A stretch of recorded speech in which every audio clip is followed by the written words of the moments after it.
नमस्कार, मैं हूं मृत्युंजय कुमार झा। बाजार आज और कल में आपका स्वागत है। इस खास शो के जरिए हम आपको बताते हैं कि आज पूरे दिन मार्केट में क्या एक्शन रहा है और साथ ही कल का बाजार कैसा रह सकता है, कहां पर आपको ट्रेडिंग के मौके मिलेंगे। आज हमारे साथ हैं हमारे मैनेजिंग एडिटर अनिल सिंघवी, हमारे साथ हैं एक खास मेहमान HDFC सिक्योरिटीज के VK शर्मा और साथ ही मेरी पूरी रिसर्च टीम तैयार है आपको अलग अलग रिसर्च बताने के लिए। आशीष आज हमें बताएंगे बाजार का पूरा एक्शन कैसा रहा और क्यों रहा, किन खबरों के दम पर रहा। साथ ही लिकर शेयरों पर अपडेट भी हम आशीष से जानेंगे। पूजा हमें बताएंगी RBL बैंक के कैसे नतीजे रहे हैं और HUL में क्यों रिकवरी आई है, ये हम देवांशी से समझेंगे। पेंट्स शेयरों में गिरावट की वजह बताएंगी मानसी और BMW ने क्यों घटाया मार्जिन गाइडेंस, ये हम जानेंगे कुशल से। लेकिन उससे पहले बात करेंगे बाजार की कि आज पूरे दिन मार्केट में कैसा एक्शन रहा है। वीकली एक्सपायरी के दिन बाजार में भारी उतार चढ़ाव देखने को मिला। निफ्टी 0.1% की गिरावट के साथ 9200 के नीचे जाकर बंद हुआ। सेंसेक्स में भी करीब 240 अंकों की गिरावट देखने को मिली। निफ्टी बैंक 200 अंकों की कमजोरी के साथ 19,500 के नीचे बंद हुआ। मिड कैप शेयरों में भी आज गिरावट देखी गई। इंडेक्स 0.5% नीचे बंद हुआ है। चलिए और अब आपको ये बताते हैं कि यहाँ पर किस तरह का एक्शन हमने देखा है, ये हम आपको बताएंगे। FIs और DIs ने कितनी खरीदारी या बिकवाली की है, ये आंकड़ा हम आपको बता रहे हैं। और ये आंकड़ा आपकी स्क्रीन पर आप देख सकते हैं कि किस तरह से मार्केट में हमने जो एक ट्रेंड बना है। चलिए अब वक्त है ये जानने का कि आज के बाजार पर एडिटर्स टेक क्या हैं, और ये बताने के लिए हमारे मैनेजिंग एडिटर अनिल सिंह भी हमारे साथ बने हुए हैं। अनिल जी, बहुत बहुत स्वागत है आपका। आज बाजार गिर गए, निफ्टी 9200 के करीब आ गया। आज के पूरे कारोबार पर आपकी क्या राय है? जैसा कि उम्मीद थी कि वायदा कारोबार के एक्सपायरी के दिन आपको बाजार में दिखेगा उतार चढ़ाव, दोनों ही तरफ का ट्रेड। लेकिन जिस तरह का ट्रेंड इस हफ्ते रहा, कल की थोड़ी रिकवरी को छोड़ दे तो सोम और मंगल को बाजार थे कमजोर और उस लिहाज से एक्सपायरी का ट्रेंड भी कमजोरी की तरफ ही ज्यादा रहा। हालांकि बहुत कमजोर हुए नहीं बाजार, और जहां बंद हुए वो बेहद अहम और इंटरेस्टिंग लेवल थे पोजीशंस के लिहाज से। वायदा कारोबार में 9200 पर जाकर निफ्टी बंद हुआ और बैंक निफ्टी 19,500 के बेहद करीब। छोटी सी रेंज रही, लेकिन इस छोटी सी रेंज में बार बार खरीदारी और बिकवाली होती दिखी। कमजोरी के साथ बंद जरूर हुए, लेकिन ये बड़ा इंटरेस्टिंग था कि बाजारों में आज रिकवरी का माहौल बन सकता था, लेकिन फिर भी उतनी रिकवरी, उतनी तेजी आपको दिखी नहीं। इसकी वजह यह थी कि अमेरिका में कल कमजोर सेशन देखने को मिला, यानी कि ऊपरी स्तरों से अमेरिकी बाजार काफी तेजी से गिरे, उसका असर थोड़ा सा पड़ा। लगातार 3 दिनों से FIs की तरफ से कैश मार्केट में बिकवाली का आंकड़ा आ रहा है, ये भी थोड़ा सा मूड खराब कर रहा है। लेकिन फिर भी लोअर लेवल से थोड़ी थोड़ी खरीदारी, तो कमोबेश आप ये कह सकते हैं कि बाजार इन लेवल्स पर थोड़ा वक्त बिताने के मूड में है। अभी क्लियर कट डायरेक्शन आने से पहले कि बाजार वापस से ऊपर की तरफ जाएंगे 10,000 की तरफ या 9,000 को तोड़ने की कोशिश करेंगे, उससे पहले बाजार थोड़ा सा वक्त ऐसा लगता है कि इन लेवल्स पर बिताना चाहते हैं। और जिसे कह सकते हैं ना कि प्राइस वाइज नहीं, टाइम वाइज कंसोलिडेशन चल रहा है, तो वक्त बिताने की जो बात है वो बाजार में इस वक्त होती हुई दिख रही है।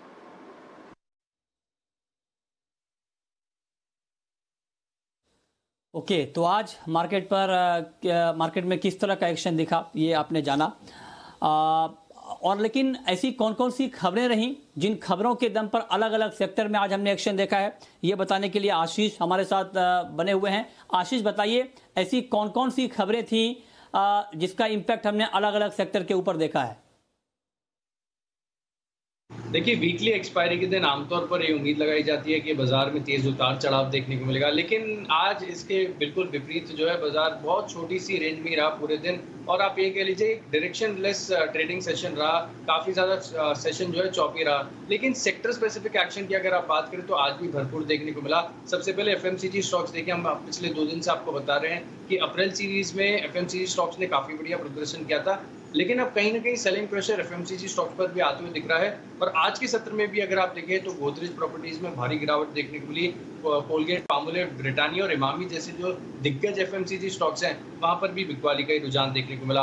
ऑयल एंड गैस पे हम देख रहे हैं कि लगातार ब्रोकरेज हाउस डाउनग्रेड कर रहे हैं, टारगेट प्राइस कट किए जा रहे हैं। क्रूड में जो गिरावट आई है इसका इनके मार्जिन पर काफी ज्यादा इम्पैक्ट लगाया जा रहा है। और आज के सत्र में भी आप बिल्कुल ऐसा ही देखिए, ओएनजीसी, गेल, पेट्रोनेट, एलएनजी और एमजीएल में गिरावट देखने को मिली।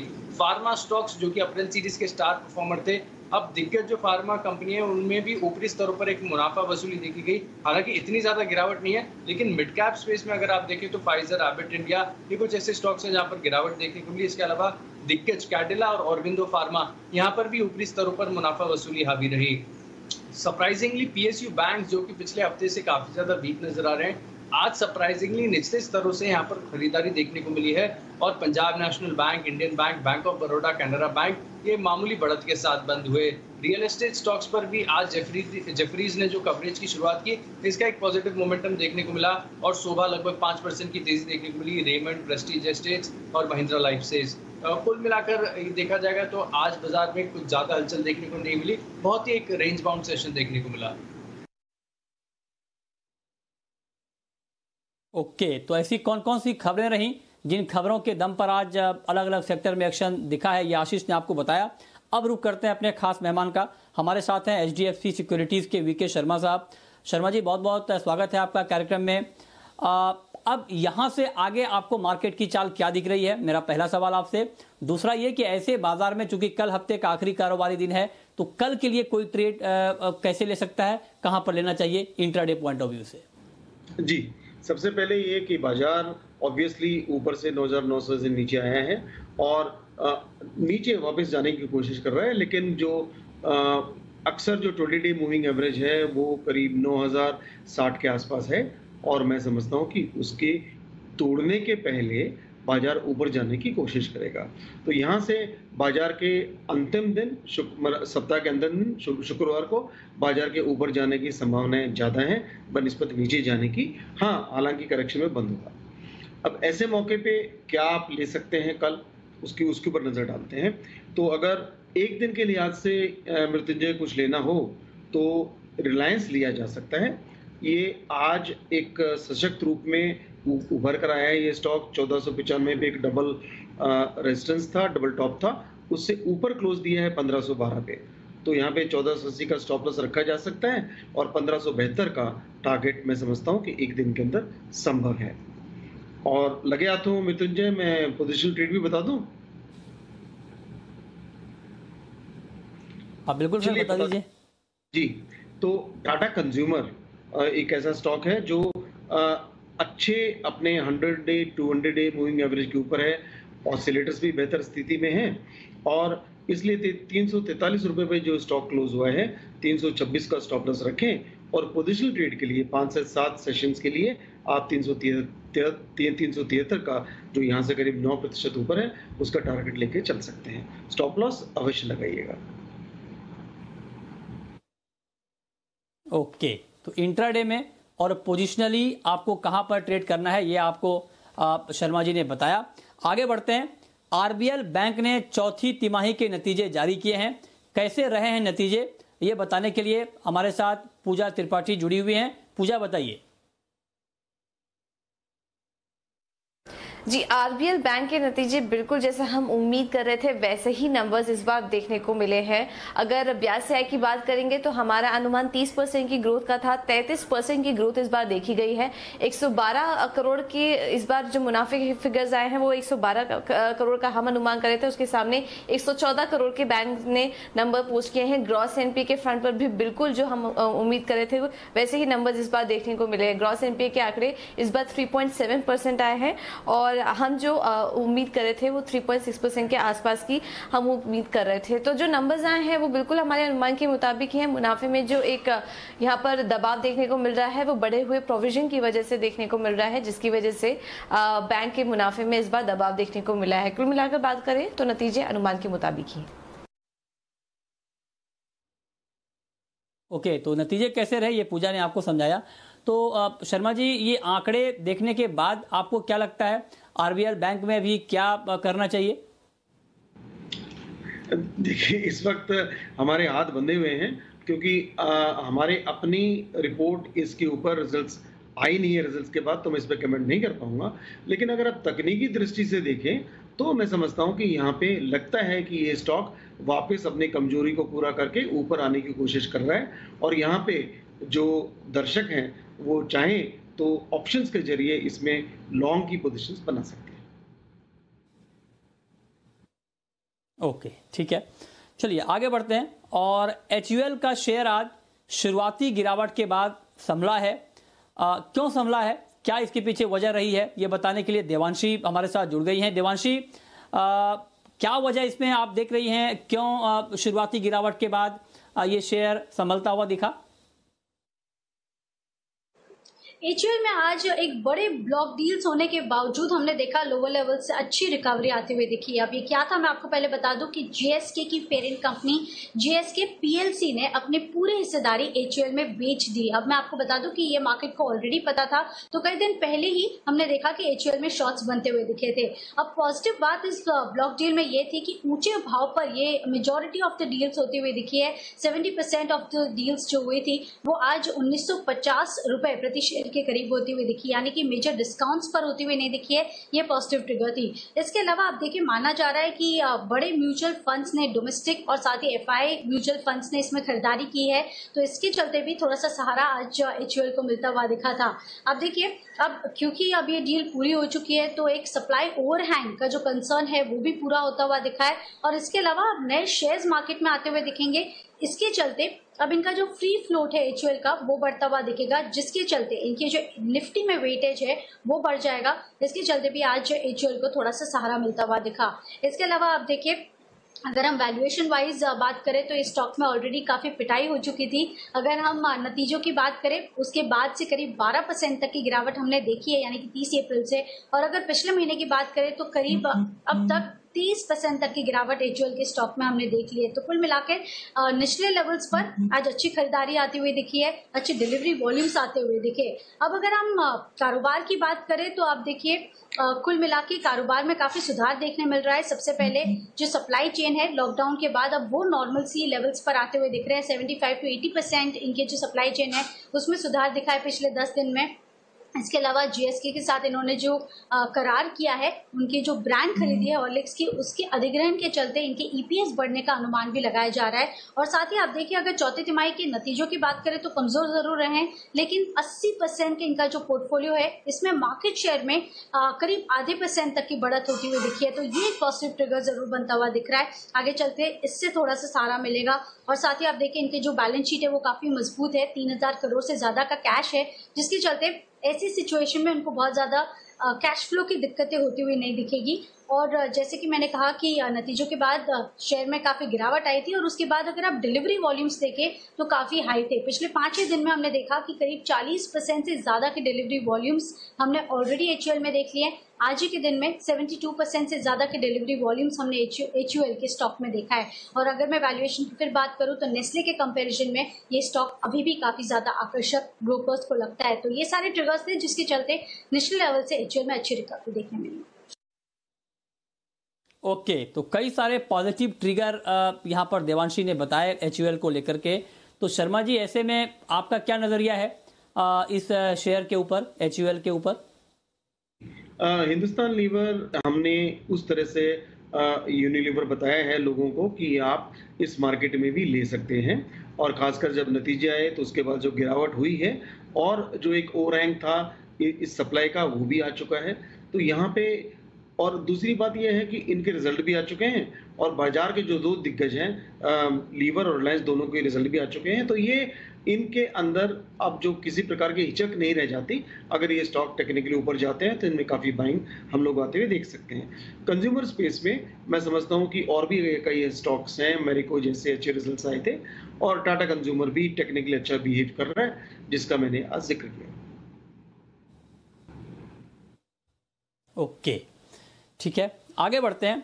पिछले कई दिनों से पेंट कंपनियों में एक गिरावट का ट्रेंड हम देख पा रहे हैं, गिरावट देखने को मिल रही है। आखिर इसके पीछे वजह क्या है, क्यों पेंट शेयर लगातार गिर रहे हैं, ये बताने के लिए मानसी हमारे साथ जुड़ी हैं। मानसी, बताइए क्या बड़ी वजह है जिससे पेंट शेयर लगातार दबाव में दिख रहे हैं?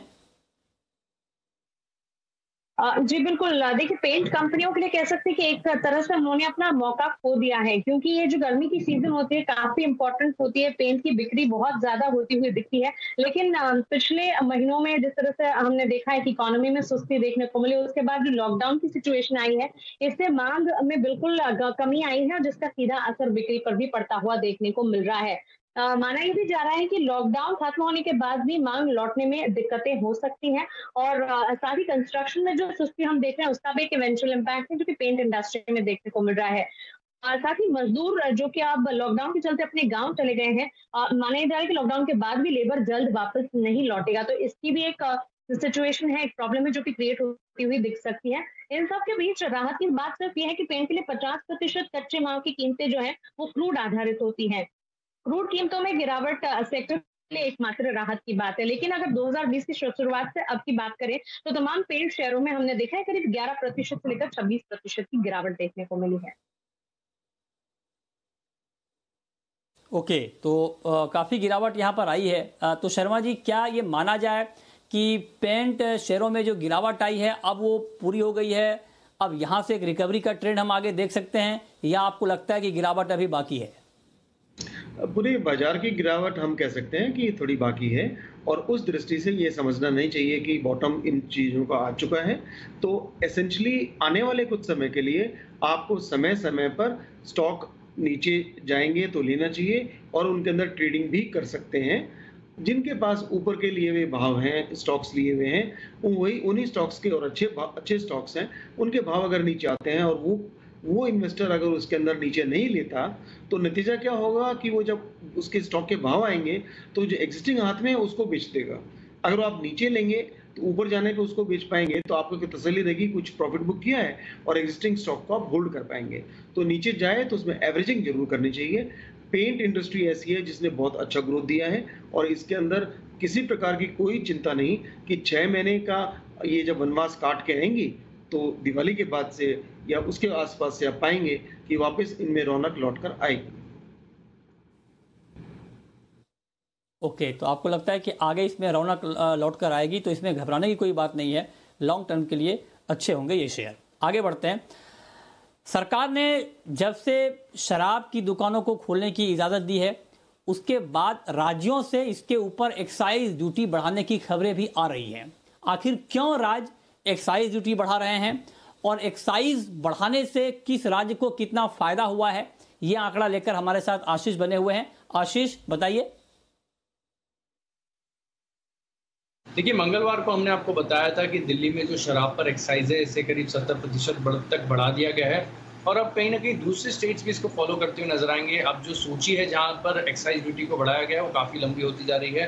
आप देखिए, दिल्ली में 70% है, वहीं आंध्र प्रदेश जो कि लिकर के लिए काफ़ी बड़ा मार्केट माना जाता है, वहाँ पर जो एक्साइज है इसे 75% तक बढ़ा दिया गया है। पश्चिम बंगाल 30% और राजस्थान 10%। वहीं पे आप उत्तर प्रदेश में देखें तो जहाँ पर एक्साइज लागू नहीं होती है, वहाँ पर जो देसी शराब है उस पर 5 रुपये की बढ़ोतरी की है। इंडियन मेड फॉरेन लिकर पे करीब 10 से 50 रुपये तक बढ़ा दिए गए हैं। साथ ही जो दूसरी शराब है जैसे 180 ml इम्पोर्टेड लिकर है, वहाँ पर करीब 200 रुपये, और उससे ऊपर की क्वांटिटी पर करीब 400 रुपये तक बढ़ा दिए गए हैं। अब ये सिग्निफिकेंट इसके लिए हो जाता है क्योंकि आप देखिए कि राज्य सरकारों की लगभग 15 से 20% जो आय आती है वो लिकर पे लगे, शराब पर लगे, एक्साइज से आती है। और पिछले 2 दिनों में जो बिक्री के आंकड़े रिपोर्ट हुए हैं, जो एक्साइज के आंकड़े रिपोर्ट हुए हैं, उससे यही बताया जा रहा है कि जो स्टेट्स हैं इनकी काफ़ी बढ़िया कमाई होती हुई नजर आई है। कर्नाटका में करीब 197 करोड़ की कमाई होगी 2 दिन के अंदर। महाराष्ट्र में पूरे 2 दिन भी नहीं चली थी बिक्री, उससे पहले ही बंद करा दिया गया था, फिर भी करीब 62 करोड़ की आय महाराष्ट्र को मिलती हुई दिखी। आसाम में करीब 50 करोड़ की। अब ये कंपनियों के लिए काफ़ी ज़्यादा चुनौतीपूर्ण हो जाएगा। यूनाइटेड स्पिरिट्स जो कि लिकर की सबसे बड़ी कंपनी है, राडिको कहतान जो कि वोडका में काफ़ी ज़्यादा मार्केट शेयर रखता है, 50% से ज़्यादा, इनकी बिक्री पर अब कहीं ना कहीं एक दबाव देखने को मिल सकता है, क्योंकि वैसे भी हम देख रहे हैं कि कंज्यूमर डिस्क्रिशनरी स्पेस है, यहाँ पर यही अनुमान लगाया जा रहा है कि जो बिक्री है उसमें आगे भी दबाव देखने को मिलेगा। ऐसे में भारी भरकम एक्साइज से इन कंपनियों के लिए चुनौतियाँ और बढ़ जाती हैं। ओके, और अब वक्त है ये जानने का कि कल के बाजार में आपकी स्ट्रैटेजी होनी क्या चाहिए। और कल की स्ट्रैटेजी बताने के लिए हमारे मैनेजिंग एडिटर अनिल सिंघवी हमारे साथ बने हुए हैं। अनिल जी, कल कारोबारी हफ्ते का आखिरी दिन है, कल के लिए स्ट्रेटेजी क्या होनी चाहिए और कोई ऐसा खास सेक्टर जहां पर आपको लगता है कि नजर रखनी चाहिए? कल हफ्ते के आखिरी दिन बाजार में बेहद इंटरेस्टिंग कारोबार रहेगा, क्योंकि 9000-9100 की रेंज बेहद मजबूत सपोर्ट है, वो होल्ड कर पाना जरूरी है और संभावना है कि होगा भी। ऊपरी स्तरों पर 9350, 9450 वो रेंज है जहां पर प्रॉफिट बुकिंग आती दिख रही है। तो क्या अच्छे मजबूत ग्लोबल संकेतों के दम पर वहां पहुंच पाएंगे? और ऐसा मैं इसलिए कह रहा हूं कि जब आज हम बंद हुए तब डाउ फ्यूचर 300 से ज्यादा अंक ऊपर ट्रेड करे थे, तो उस लिहाज से तो अमेरिका में एक अच्छा ट्रेडिंग सेशन होना चाहिए और कल भारतीय बाजारों को एक्सपायरी के प्रेशर के बाद वो हल्की रिकवरी भी दे सकता है। तो ये एक इंटरेस्टिंग ट्रेड कल के लिए हो सकता है, लेकिन ब्रॉडली रेंज जो है ना वो 9000 से 9500 की निकल कर आ रही है। जहां तक बैंक निफ्टी का सवाल है, 19,000 20,000 ये 1000 पॉइंट की रेंज है जो बैंक निफ्टी के लिए ट्रेडिंग के लिहाज से इंपॉर्टेंट है, और उसके बीचों बीच हम बंद हुए हैं 19,500 के आसपास। तो देखते हैं किस तरफ बाजार पहले बड़े मुंह दिखाने की कोशिश करता है, लेकिन ओवरऑल एक चीज साफ है, सेक्टोरल टर्निंग हो रही है। जो कुछ मजबूत सेक्टर जैसे कि एफएमसीजी और कंजम्पशन से जुड़ा था वो अब कमजोर होता दिख रहा है। सरकारी कंपनियां कुछ कमजोर हो रही है, तो साथ में रिलायंस जैसे स्टॉक मजबूत होते हुए दिख रहे हैं। बैंक्स में मिला जुला रुझान है, कुछ बैंक्स कमजोर हैं तो कुछ मजबूत। एनबीएफसी में मिला जुला रुझान है, तो बाजार में काफी कुछ चर्निंग चल रही है, और इस चर्निंग में कल के हिसाब से एक बेहद इंटरेस्टिंग और बेहद इंपॉर्टेंट ट्रेडिंग सेशन आपको देखने को मिलेगा। चलिए, बहुत बहुत शुक्रिया अनिल जी आपका कल के लिए ये बेहतरीन रणनीति बताने के लिए। लेकिन शर्मा जी, अगर आप बताना चाहें, आपको अगर लग रहा होगा कि लॉन्ग टर्म के लिए कहीं कुछ गुंजाइश है अभी, या आपको लगता है कि लॉन्ग टर्म के लिए थोड़ा इंतजार करना चाहिए? नहीं, कोई इंतजार नहीं करना चाहिए। जो प्रोडक्ट मैं बता रहा हूँ वो है निफ्टी का ETF, और इसको या कोई भी इंडेक्स का आप ETF ले सकते हैं। फायदा क्या होगा? फायदा ये होगा कि आपका ऑटोमेटिक थोड़ी सी रकम में, भले 500 रुपए की हो, 1000 रुपए की हो, उसमें आपको 50 कंपनियां मिलेंगी अगर आप निफ्टी में डाल रहे हैं तो। एक ऑटोमेटिक डाइवर्सिफिकेशन, आपको कभी स्विच नहीं करना पड़ेगा, इंडेक्स में अपने आप चेंजेस होते रहेंगे। और अंत में ये आपको आशा रहेगी, ये शिकायत कभी नहीं होगी कि भला उसकी कमीज मेरी कमीज से सफेद कैसे। आपको हमेशा मार्केट के जो जितना इंडेक्स बढ़ेगा उतने रिटर्न आपके पोर्टफोलियो में दिखेंगे। आप कभी भी निराश नहीं होंगे कि मार्केट तो बढ़ गया और मेरा पोर्टफोलियो नहीं बढ़ा। और ये बात पक्की है, स्टॉक के अंदर आप एवरेजिंग शायद करके जिंदा रह जाएं, पर इंडेक्स में अगर आप एवरेजिंग करेंगे तो आप प्रॉस्पर करेंगे। किसी भी हालत में आपको कोई रोक नहीं सकता आपके भाव ऊपर आने से, बिकॉज मार्केट ऊपर आएगा, आप मार्केट में इन्वेस्ट कर रहे हैं और वो इंडेक्स तो ऑटोमेटिकली आपको अच्छा रिटर्न देगा। एक सेकंड का समय और 6357 जो निफ्टी का 2008 का हाई था, वहां से अगर आपने SIP की होती हर महीने, और सर मुड़ाते ही ओले पड़े, बिकॉज हर महीने मार्केट नीचे जाता गया और अक्टूबर में तो 2258 आ गया। आपने तब भी पैसे डाले डिसिप्लिन में, लेकिन मार्च में आते आते जब 4000 का इंडेक्स आया निफ्टी का, आपने 6000 पे शुरुआत की थी, क्योंकि आप एवरेज करते रहे, आप प्रॉफिट में आ गए। तो ये एक ऐसी चीज है जिसमें एक आम निवेशक, बड़ा निवेशक सभी निवेश कर सकते हैं। जी, ओके। चलिए, अब वक्त है बताने का कि ऑप्शन के जरिए आपको कल कहां पर कमाई के मौके मिल सकते हैं।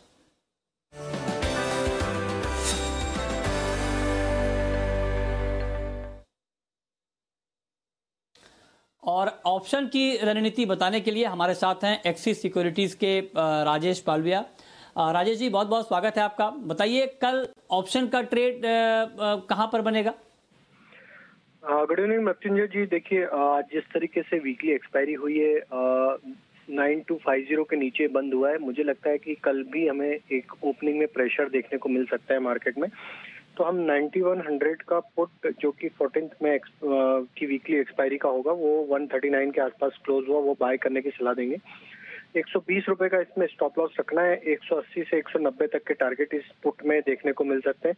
तो निफ्टी में हमें लग रहा है कि कल भी ओपनिंग के समय इसमें एक प्रेशर देखने को मिलेगा, तो ये पुट बाय करें ओपनिंग में, और ड्यूरिंग द डे हमें लगता है कि ये टारगेट अचीव होना चाहिए, वहाँ प्रॉफिट बुक करें। जो दूसरा स्टॉक हमें शॉर्ट साइड में लग रहा है, आज के सेशन में देखें तो कुछ मुनाफा वसूली फार्मा सेक्टर में देखने को मिली। उसमें डॉक्टर रेड्डी में एक जिस तरीके से सेटअप बन के आया, हायर साइड पे एक डिस्ट्रीब्यूशन देखने को मिला है।